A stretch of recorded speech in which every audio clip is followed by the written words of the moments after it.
Inspirasi hari ini, belas kasihan.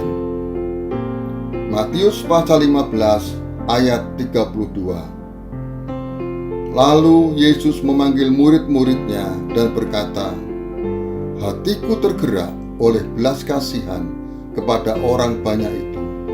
Sudah 3 hari mereka mengikuti aku dan mereka tidak mempunyai makanan. Aku tidak mau menyuruh mereka pulang dengan lapar. Nanti mereka pingsan di jalan." Saudara-saudara yang terkasih di dalam Kristus Yesus, suatu saat seorang bapak beserta istri dan kedua anaknya pergi untuk makan malam di sebuah rumah makan.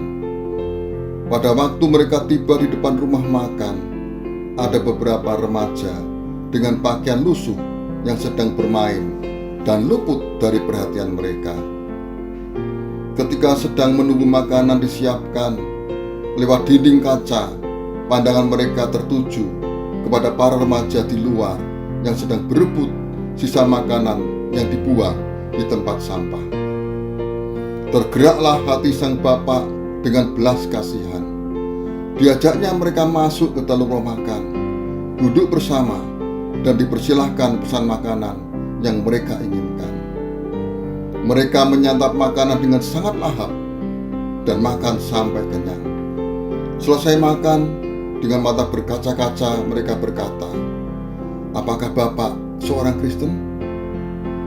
Yesus memanggil murid-muridnya dan berkata, "Hatiku tergerak oleh belas kasihan kepada orang banyak itu."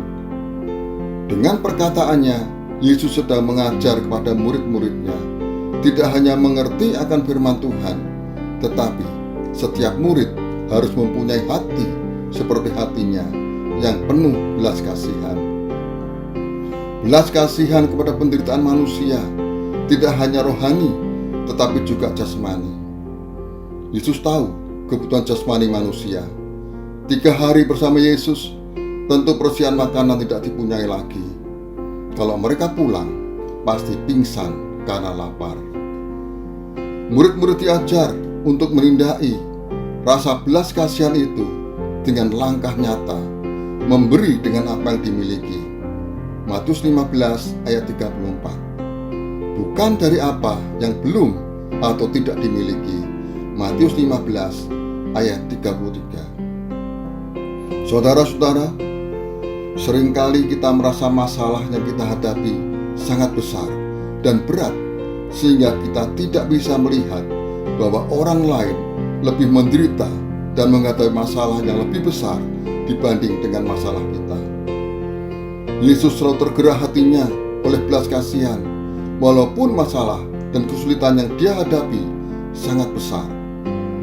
Kita belajar dari sang guru untuk mempunyai hati yang selalu tergerak oleh belas kasihan, karena untuk itulah kita dipanggil sebagai muridnya. Fokus kita tidak hanya kepada kebutuhan atau masalah pribadi, tetapi juga kepada orang-orang yang ada di sekitar kita. Mereka membutuhkan uluran tangan kita. Keputusan hari ini, marilah dalam situasi dan keadaan apapun, kita senantiasa memiliki hati yang penuh dengan belas kasihan. Amin. Tuhan Yesus memberkati.